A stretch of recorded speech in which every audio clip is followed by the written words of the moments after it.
आप समझती हैं कि हमारा शोबा जो है, हमारी फील्ड जो है, वो आप जैसे आर्टिस्ट को उसका ड्यू राइट जो है वो दे पाती है? नहीं, ऐसा नहीं होता।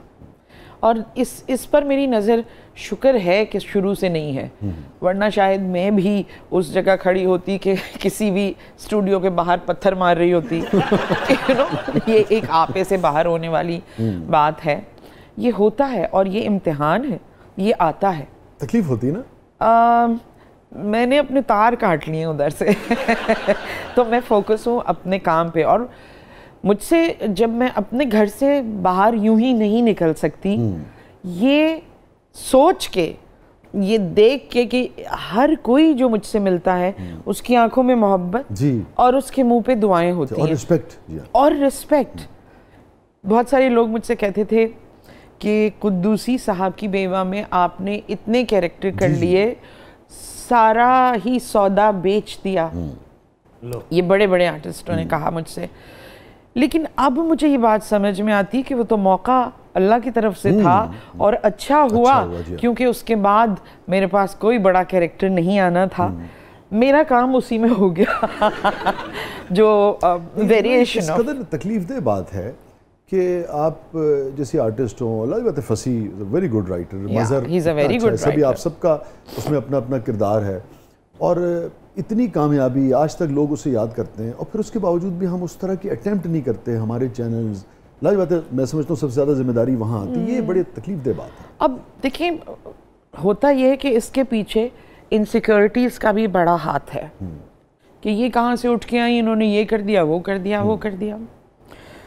चले होता है, लेकिन वक्ती तौर पर ये मामलात आते हैं और ऑल ओवर द वर्ल्ड आते हैं। ये नहीं कि सिर्फ हमारा ही media, all over the world आते हैं। लेकिन बात यही है कि सच को दलील की ज़रूरत नहीं होती।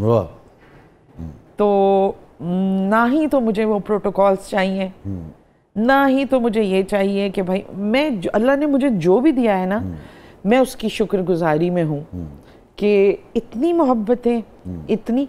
मेरे पास एक अवार्ड है, कारा फेस्टिवल इंटरनेशनल अवार्ड, जो मेरे पहले ड्रामे पे था, बंस रोड की नीलोफर पे। शुक्रिया बहुत बहुत। और हम सब सीख ही रहे थे। मैं ये नहीं कहती कि मैं परफेक्ट हूँ, लेकिन फिर उसके बाद ये दो बड़े ड्रामे, एक बुलबुले और एक वो किया। बुलबुले तो मुस्तकिल चल रहा है जी। हाँ जी, वो चल बुलबुले की जान है आप। सारे ही कैरेक्टर आप यकीन कीजिए कि मेरे सामने अगर नबील, महमूद या आयशा ना हो तो शायद मैं भी वो ना कर सकूं। सभी जान है, सभी जान है। फिर हुए ऐसे हालात जहां बहुत डिग्रेड करने की भी कोशिश की गई। मेरे नाम, मुझे बुलाया जाता है बिजनेस क्लास टिकट देके, ऑल ओवर पूरी दुनिया का चक्कर लगा के वहाँ पहुँचे। भाई मैं नहीं आ सकती, मैंने उससे कहा मैं नहीं आ सकती। उन्होंने कहा नहीं नहीं, आपका अवार्ड है, आप आइएगा।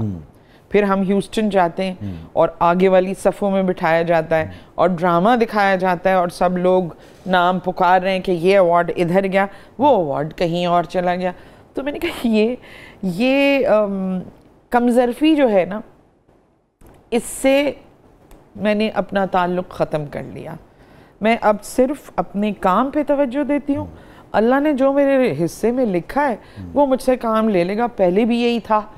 कभी मैंने टीवी में आने के लिए जोर नहीं लगाया, कोई सोर्स नहीं लगाई। ज्यादा काम आपने नहीं किया? नहीं, बेशुमार मैं जानता हूँ ऑफर्स जो है वो रहती हैं आपके पास। ज्यादा काम इसलिए नहीं किया कि फिर आगे बहुत से हालात ऐसे हो गए कि बहुत बड़े बड़े कैरेक्टर्स मैंने देखे, बहुत अच्छे अच्छे कैरेक्टर्स, मगर मुझे समझ नहीं आता था कि मुझे क्यों नहीं कास्ट करते। फिर मुझे वो सिनेरियो, वो कहानी समझ में आ गई।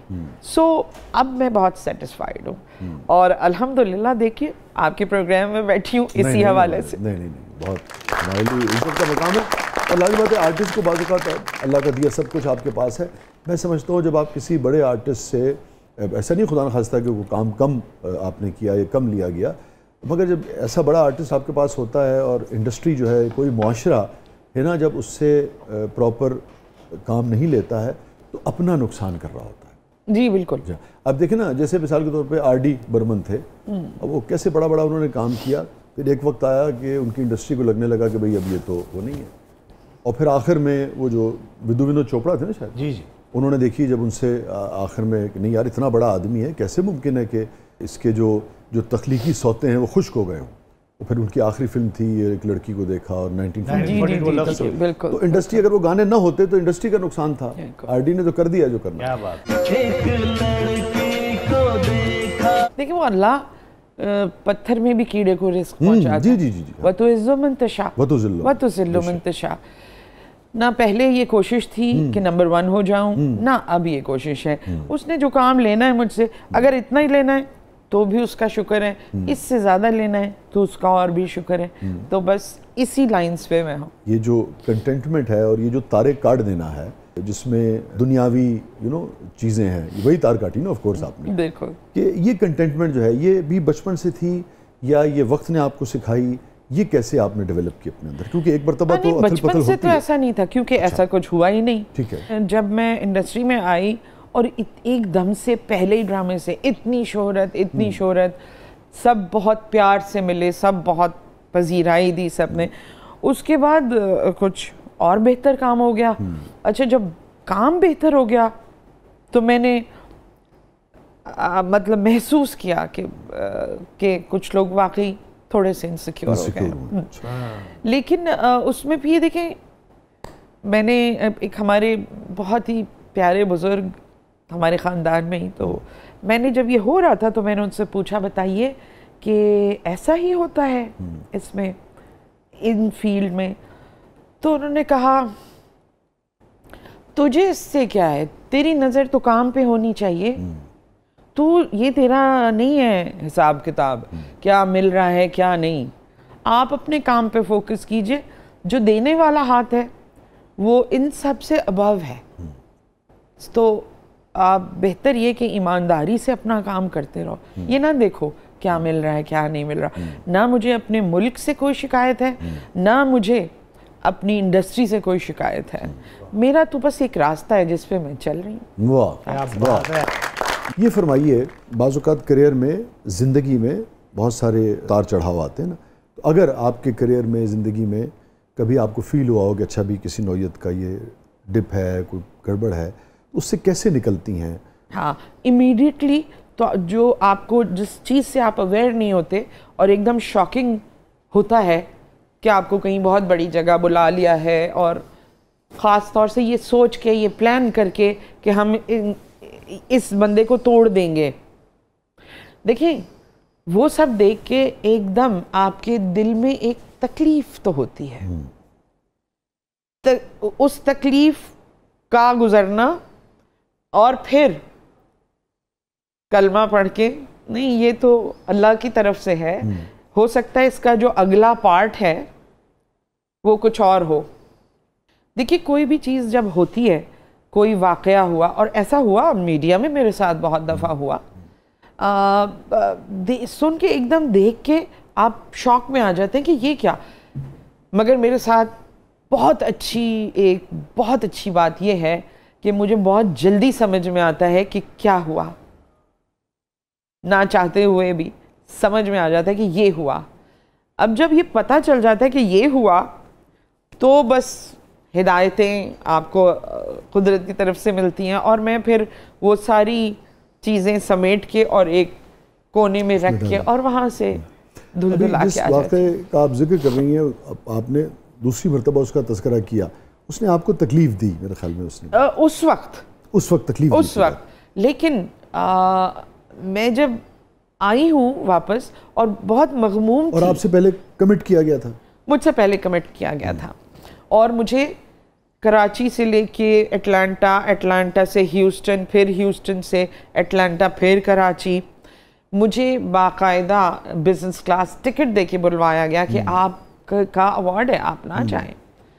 क्योंकि मैंने उस ड्रामे पे बड़ी मेहनत की थी। उस वक्त तो हुआ, और मुझे बहुत, क्योंकि जब आपको उम्मीदें होती हैं तो आपको तकलीफ़ में आप आते हैं, और जब आपको पता है कि आपने सबक भी पूरा याद किया था और A to Z आपने हर सवाल दुरुस्त किया है, तो डीप डाउन इनसाइड यू आपको पता होता है।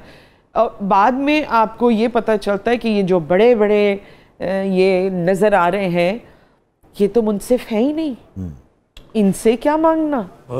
ये करके फिर जब मैं वापस आई हूँ सब अपने अवार्ड पकड़ के आ रहे थे, लेकिन मेरे लिए उस होटल की लॉबी भरी हुई थी। लोग अपने रिटार्डेड बच्चे लेकर आए हुए थे जो कि मेंटली डिसेबल्ड होते हैं या डिफरेंटली एबल्ड, डिफरेंट, और नॉर्मल बच्चे। होटल की लॉबी भरी हुई थी और उन्होंने सिर्फ मोमो से मिलना था उन बच्चों ने।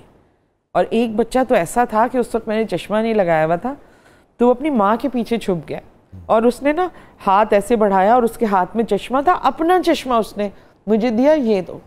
फिर मैंने वो चश्मा लगाया तो वो बच्चे खुशी से बाउंस हो रहे थे इतने। और एक बच्चा था कि वो माँ कह रही थी ये थैलेसीमिया का पेशेंट है और बिल्कुल वो लागिर था, और जैसे ही उसने मुझे देखा वो चश्मा लगाए हुए, उसके अंदर जैसे जान सी पड़ गया। और मैंने अल्लाह से माफ़ी मांगी कि मैं जो थोड़ी देर पहले तकलीफ़ मुझे हुई थी ना, मुझे माफ़ कर दे, मुझे नहीं पता था कि ये काम आपने मुझसे कराना है।